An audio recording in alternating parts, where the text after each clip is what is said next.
En esta oportunidad estoy muy agradecido de Dios y de nuestro hermano Henry, quien aceptó nuestra invitación para estar con nosotros hoy a traer palabra de vida. Así que, Henry, bienvenido a tu iglesia. Sabes que esta es tu iglesia y estamos en expectativa y en oración a nuestro corazón para recibir esa palabra que el Señor nos manda a través de ti. Gracias, Edo, le tengo un día mucho. Buenas noches, hermanos. Dios les bendiga a todos. Amén. Para mí es un placer estar aquí en la Iglesia Central del Edén, mi iglesia, la Iglesia Central del Distrito del Edén. Así que estamos por aquí con gozo, con alegría de ver el rostro conocido.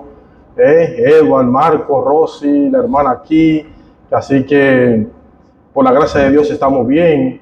Y es bueno que usted al hermano que está al lado le diga Dios le bendiga para que esa bendición le caiga. Dígame, Edward, Dios le bendiga. No, porque esa bendición nos caiga a todos. Vamos todos al libro de los Romanos, libro Romanos. Vamos al capítulo 8, versículo 14. Romanos 8, 14 dice: porque todos los que son guiados por el Espíritu de Dios, ¿estos son qué? Hijos de Dios. ¿Cuántos dicen amén? Amén. La solución de Dios para el dilema humano a través de la carta del apóstol de Pablo a los romanos. Miren, hermanos, el apóstol Pablo era un hombre inteligente. Se expresaba muy bien con la palabra de Dios. Era un hombre sabio y estaba dedicado por completo a la causa del Señor. Como Abel, su carta a los hermanos romanos, presentó un evangelio claro y directo. El apóstol Pablo había anhelado escribirle una carta a los hermanos en Roma. Es evidente que la iglesia empezó con judíos que escucharon de Cristo durante todo el tiempo que Cristo estuvo aquí en la tierra. A pesar de tantas barreras que separaban a Pablo de los hermanos en Cristo, Pablo se sentía vinculado a los seres humanos. Eran sus hermanos en Cristo y ansiaba verlo. Nunca lo conoció a todos, sin embargo, Pablo envió esta carta de los romanos a los hermanos en Roma para hacer una clara declaración de su fe. La carta a los romanos expresa una enseñanza sistemática que la Biblia muestra en este libro. Debido a que Pablo es un destacado líder maestro, se expresa con un propósito a los hermanos de Roma. Nadie puede pasar en alto sus objetivos. Pablo no solamente quiere informar a los romanos, sino que quiere transformar a una iglesia. Aunque nunca la había visitado, el apóstol Pablo con sus palabras trató de influenciarla con sus palabras a todos los creyentes y a todas las personas allí en Roma. El apóstol Pablo influye creando compenetración con las personas. Los primeros 17 versículos del capítulo 1 declaran que Pablo tenía en mente escribir a los romanos, influyendo que el evangelio de Dios se revela por fe y para fe. Amén. Pablo allí habla en Romanos cómo el evangelio impacta sobre la humanidad. Contrasta cómo el hombre intenta alcanzar la salvación por su propia obra y no puede. Solamente la salvación es alcanzada por medio de los méritos del Señor Jesucristo. Pablo en los romanos influye cómo el lector pueda ponerse en dirección al cielo. Todos podemos sugerir y podemos llevar el consejo de Pablo en nuestra vida. El apóstol Pablo presenta las buenas nuevas de salvación y que la salvación está al alcance de todo. No importa de donde tú vengas, somos salvos por gracia. A través de Cristo, nosotros somos representantes de Cristo. Cristo nos presenta delante del Padre como limpios y puros, siempre y cuando Cristo limpia nuestros pecados.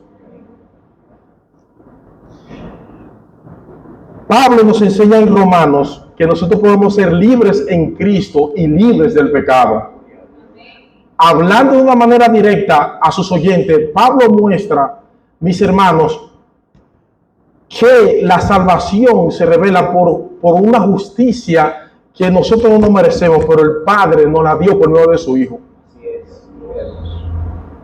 Pablo nos enseña que nosotros como cristianos debemos de ser personas espirituales y amar a otros por medio de Jesucristo.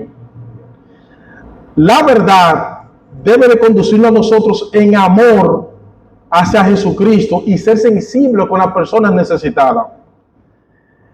Pablo en Romanos se enfoca en la unidad, sobre todo entre nosotros los creyentes. La carta de los Romanos nos muestra a nosotros que con claridad los fundamentos de una fe cristiana. Todos los hombres somos pecadores, pero Cristo murió para perdonarnos del pecado. Llegamos a ser justos ante Dios mediante la fe. Esto da inicio a una nueva vida, en una nueva relación con Dios. Como un equipo deportivo, mis hermanos, que a menudo realiza entrenamiento, nuestra fe crecerá si nos mantenemos al lado de Jesucristo. Si nosotros como hermanos adventistas estudiamos con cuidado el libro de los Romanos, nosotros vamos a ver allí cómo Cristo muestra la salvación. La vida cristiana no es una teología abstracta, desconectada de la vida, sino que tiene implicaciones espirituales que afectarán nuestra conducta diaria. No es suficiente conocer el Evangelio.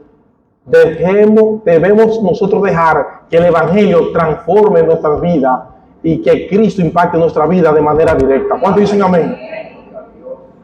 ¿Cuántos quieren que su vida sea impactada por el mensaje de salvación?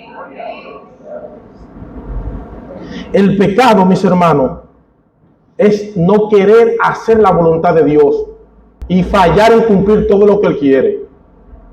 Desde Abraham hasta hoy en día el ser humano desobedece por naturaleza. El pecado nos impulsa a vivir separados de Dios.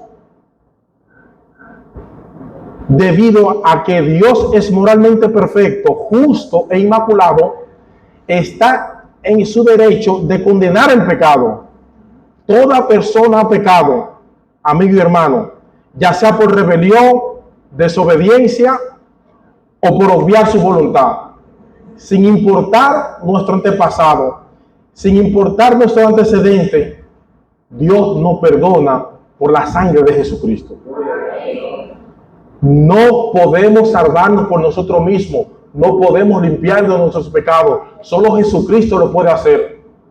Mientras más usted reconoce su condición pecadora, más viene la gracia a salvarlo. Dios nos muestra por medio de Romanos cómo nosotros podemos ser salvos, cómo la gracia y la muerte de Cristo nos salva del pecado y nos libera. Es una gran noticia saber de que Cristo Jesús nos salva de nuestros pecados y nos perdona de todos nuestros pecados. Al iniciar este año 2024, Dios quiere que nosotros renovemos nuestra relación con Él. Con el poder de Dios, los creyentes podemos ser santificados. Somos hechos santos. ¿Cuántos así lo creen? Esto significa que Dios nos aparta del pecado, nos capacita para obedecer y para llegar a ser como Cristo. Cuando nosotros crecemos con nuestra relación con Cristo, el Espíritu Santo nos libra. Oigan eso. Debido a que somos libres en Cristo, creceremos nosotros en nuestra relación con Cristo Jesús. Dios siempre vigila y cuida a sus hijos. en el presente, en el pasado y en el futuro. Gloria a Dios. El trato de Dios para su pueblo siempre es justo. Dios mantiene la rienda de la creación. Cuando nuestro propósito está junto con el de Dios, entonces su amor se perfecciona en nosotros. El servicio a Dios nos une a todos nosotros como creyentes y nos capacita para mostrar su amor y su sensibilidad hacia los demás. Cualquier persona que escribe una serie de instrucciones, como lo hizo Pablo en la carta de los Romanos, esto es exactamente lo que Pablo hizo a los romanos. El libro de los Romanos presenta la buena noticia de salvación para todo aquel que se pierda. Comienza explicando la ira de Dios sobre la humanidad y el pecado, donde quedó demostrado que el ser humano puede recibir perdón por el sacrificio que Cristo tuvo en la cruz. Durante el camino cristiano, nosotros nos encontramos con muchas cosas y muchas vicisitudes, donde nosotros estamos llamados a ser perfilados como hijos de Dios. El apóstol Pablo, antes de ser apóstol y predicador del evangelio, se representa como siervo, donde el Nuevo Testamento da énfasis que cuando usted es siervo, usted es servidor de los demás. ¿Cómo se siente usted? ¿Se siente usted como siervo? ¿Sirve usted a los demás sin esperar nada a cambio? El capítulo 7 de los Romanos y el 8 por igual. Muchas veces el enemigo de Jesús quiere confundir a las personas, quiere llevar a las personas a los extremos, no quiere a nadie con equilibrio. El asunto de la ley de Dios cae en ese terreno.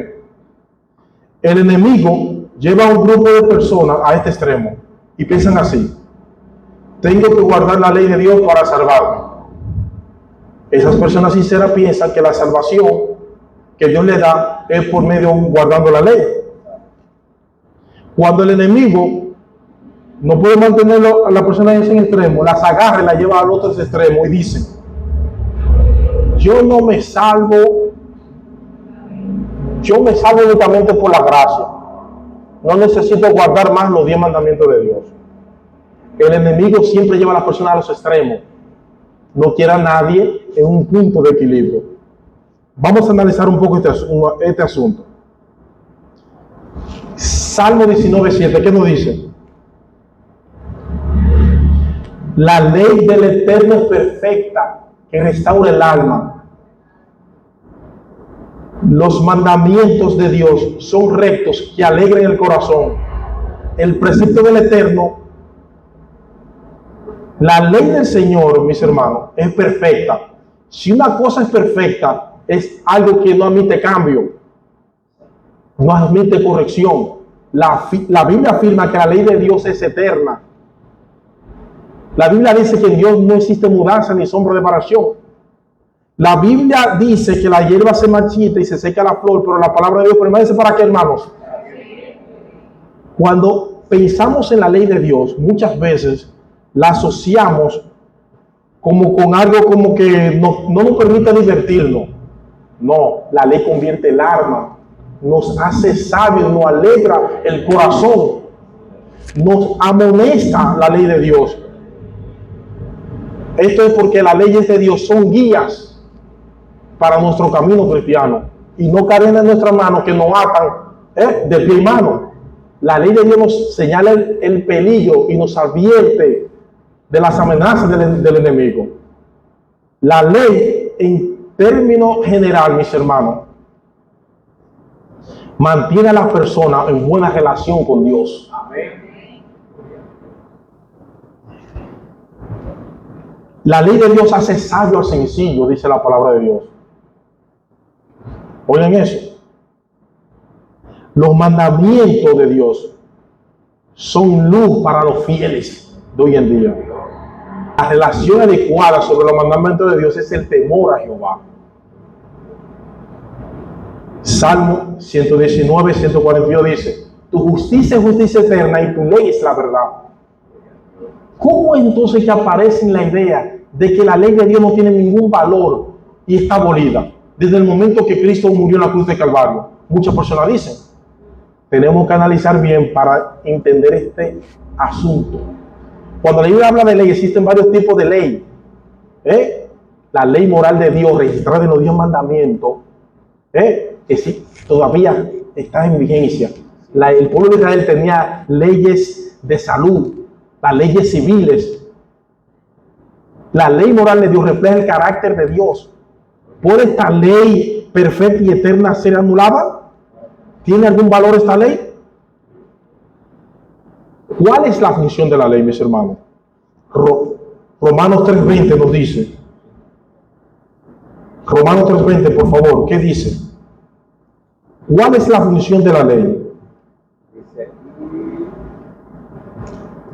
¿Sí? ¿Lo puede leer? Okay. Ya que por las obras de la ley ningún ser humano será justificado delante de él, porque por medio de la ley es el conocimiento del pecado. Por la ley yo alcanzo el conocimiento de qué, mis hermanos. Muchos cristianos piensan que la ley de Dios no tiene ningún valor hoy en día, porque no entienden el papel de la ley de Dios en su vida. ¿Para qué sirve la ley? La Biblia lo dice. Por las obras de la ley ningún ser humano será justificado. Porque por las obras de la ley ningún ser humano será justificado ante él. La ley se alcanza el conocimiento del pecado. Por eso nadie resultará honrado ante Dios, mis hermanos, solamente guardando la letra de la ley. La ley no es para salvar a nadie. Nadie puede salvarse guardando los mandamientos. Es para mostrarlo en nosotros, nuestro estado espiritual, cómo nosotros estamos, en qué lugar estamos. En estos versículos nosotros vemos, nos muestra a nosotros dónde pecamos. La ley nos enseña a nosotros que somos pecadores y que tenemos que acudir a Jesucristo para que nos limpie del pecado. La ley nos guía en nuestra forma de vivir, sosteniendo nuestra vida por medio de las Escrituras. Agradamos a Dios cuando nosotros guardamos la ley de Dios. Romanos 7. Romanos 7 dice: ¿qué diremos pues? ¿La ley es pecado? En ninguna manera. Pero yo no conocí el pecado sino por la ley, porque tampoco conociera la codicia si la ley no dijera que no codiciarás. Mas el pecado, tomando ocasión por el mandamiento, produjo en mí toda codicia, porque sin la ley el pecado está muerto. Oigan lo que dice el apóstol Pablo. El verso 14 que dice: porque sabemos que la ley es ¿qué? Espiritual, mas yo soy carnal, ¿vendido a qué? Al pecado. La ley es ¿qué, mis hermanos? Espiritual. La Biblia, si la ley lo dice, no codiciará. La gran mayoría de los pueblos tiene la ley de Dios como vigente, porque el que mata a una persona lo meten preso y echa 30 años de cárcel, ¿no es verdad que sí? Pero como quieran que digan no matará el mandamiento y la ley civil del país, la gente mata como quiera. Nada nos vale a nosotros, mis hermanos, venir a la iglesia a hacer un culto bien hecho cuando no obedecemos, mis hermanos. Es una adoración vana. Tenemos que aprender a obedecer. Cuando Romanos capítulo 7, 9 al 11, dice que donde no hay ley, no hay pecado. La gente reconoce que sus acciones son pecaminosas porque hay 10 mandamientos que así lo dicen.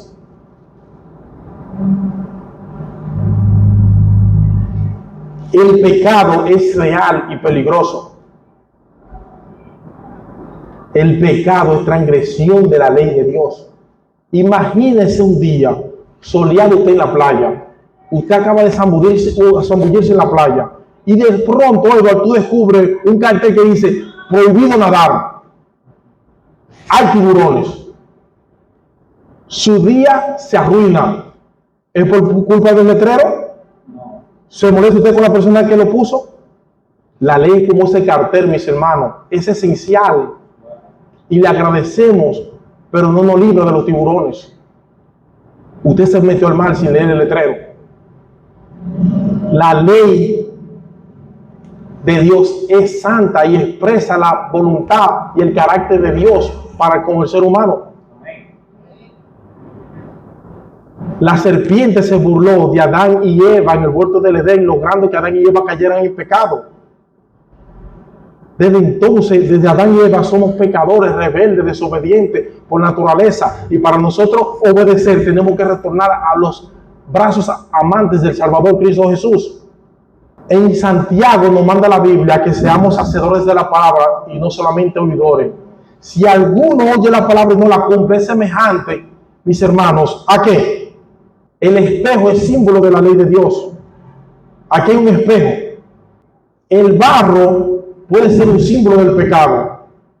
Pero si yo ando en esta vida y vengo y me ensucio de pecado, pues ensucio del pecado, y yo voy al espejo, que es la ley de Dios, y me muestra cómo yo me veo, ¿no verdad? ¿Usted con el espejo se limpia? No. Sin usted darse cuenta, el barro de esta vida, que es el pecado, nos mancha a nosotros. Pero yo no puedo ir al espejo, a la ley de Dios, que simboliza un espejo según la palabra de Dios, y coger el espejo y limpiarme. No, porque lo que voy a hacer es ensuciarme más. Pues voy a embarrar más. Entonces, cuando una persona nos dice a nosotros, mira, tú andas sucio, mírate el rostro, el instinto de nosotros es también señalarlo. Tú también estás sucio. Pero así yo no corrijo nada. Así yo no arreglo mi situación. ¿Qué será de mí si no existe una ley de Dios y me dice a mí cómo yo estoy de sucio? En la vida espiritual, yo nunca sabré si estoy equivocado o no, si no voy a la ley de Dios y me la muestra. Es como un espejo que me muestra la realidad. Y cuando yo miro mi rostro, veo que estoy sucio, que estoy en pecado. Entonces, yo quiero limpiarlo. Entonces, yo siento la necesidad de lavar mi rostro. Entonces, no puedo agarrar el espejo porque me voy a embarrar más. Entonces yo lo que hago es que voy a ¿quién? A Cristo, a la sangre de Cristo, y me limpio del pecado, y ya Cristo me presenta ante el Padre sin pecado. ¿Cuántos dicen amén? Miren, mis hermanos, el pecado es tan terrible que nosotros tenemos que aprender a predicar el Evangelio en toda su plenitud. El pecado es tan terrible, mis hermanos, que Dios odia el pecado. ¿Se recuerdan en la cruz cuánto amó Dios al mundo con la muerte en la cruz del Calvario? Pero también tenemos que predicar que el Padre quitó la vista del Hijo para no ver esa escena.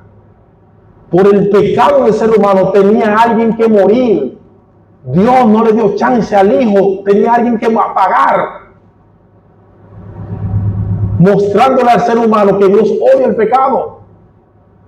Y por eso no chanceó al Hijo, tuvo el Hijo que morir por ti y por mí, para que usted vea lo serio que es el pecado. La ley me muestra la realidad espiritual como yo estoy.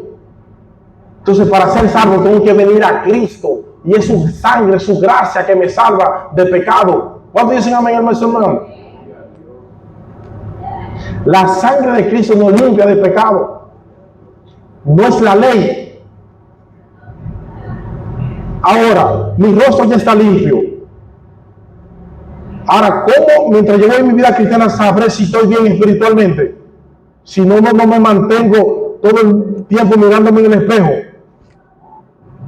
Yo tengo que permanecer con el espejo, que es la ley de Dios, y comparar con la ley de Dios cómo está mi condición espiritual.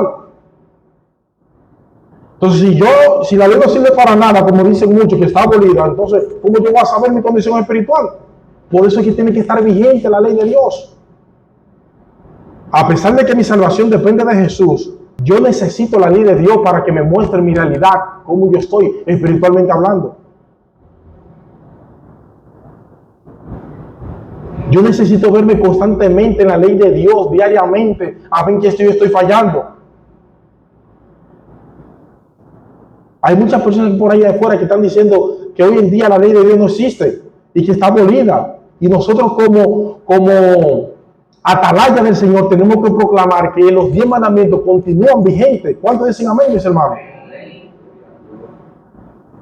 Entonces el enemigo quiere llevar un extremo a un grupo de personas diciendo que si no guardan la ley se van a perder, y lleva al otro extremo a un grupo de personas que dicen que no necesitan la ley para ser salvos, no quieren a nadie en el punto de equilibrio.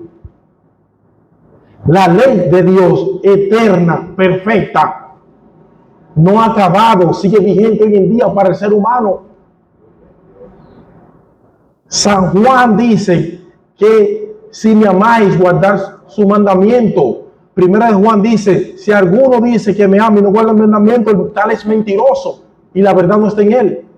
Entonces, si tú amas a Jesús realmente y quieres caminar en sus caminos, tienes que guardar la ley de Dios. Porque el único beneficiado de la ley de Dios somos nosotros como seres humanos. Cristo me salva de la culpa pasada de mis pecados para hacerme victorioso, para hacerte victorioso a ti y a mí. Nosotros tenemos que vivir convencidos de que somos hijos de Dios, y a pesar de que las circunstancias están difíciles, tenemos que seguir firme adelante hasta que Cristo venga. No podemos desmayar, mis hermanos. No podemos, mis hermanos. Hay otras personas que guardan solamente 9 o 7 mandamientos de Dios. Santiago dice que el que ofende en uno, el que mismo que dijo no cometerás adulterio, también ha dicho no matarás. Si tú matas, pero no robas, es lo mismo. El que viole uno, ¿viola qué? No podemos guardar 9 mandamientos y dejar a uno fuera. Nosotros no podemos desintegrar la ley de Dios.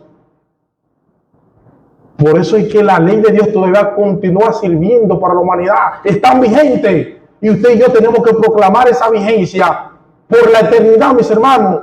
Porque hay muchos allá afuera, muchas religiones, muchas personas que los niegan. Dicen que no, que fueron cambiados, que no son así, lo adecuan a su vida. Nosotros estamos llamados a ser modelo de las demás personas. Como Dios llamó a Israel como modelo para las demás naciones y lamentablemente se contaminaron con el pecado y la idolatría de esas demás naciones, nosotros estamos llamados a ser modelo, pero tenemos que vivir una vida vencedora sobre el pecado. Y por nosotros no podemos, mis hermanos. Necesitamos a Jesucristo para poder vencer en este mundo tan malvado. En los últimos días, mis hermanos, la adoración va a tomar muy parte importante entre nosotros los creyentes. Satanás, desde que estaba en el cielo, quiere que lo adoren. Él exige adoración. Si no, pregúntale a Jesús cuando fue al desierto, que Satanás le dijo a Jesús, si postrado me adorares, te daré todo esto. Él quiere adoración. Y en los últimos días, mis hermanos, va a ser el mismo dilema. ¿A quién tú estás adorando? Satanás quería que Sadrach, Mesach y Abednego lo adorasen. Edward, que Daniel también lo adorase. Pero ellos no lo adoraron al verdadero Dios. Sí.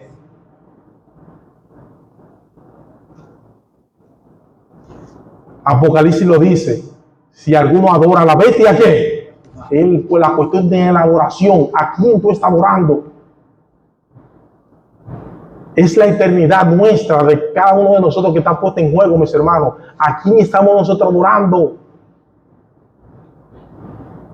Y la sentencia está en el mismo Apocalipsis 14. Si alguno adora a la bestia a su imagen y recibe la marca en su mano o en su frente, él también beberá del vino de la ira de Dios.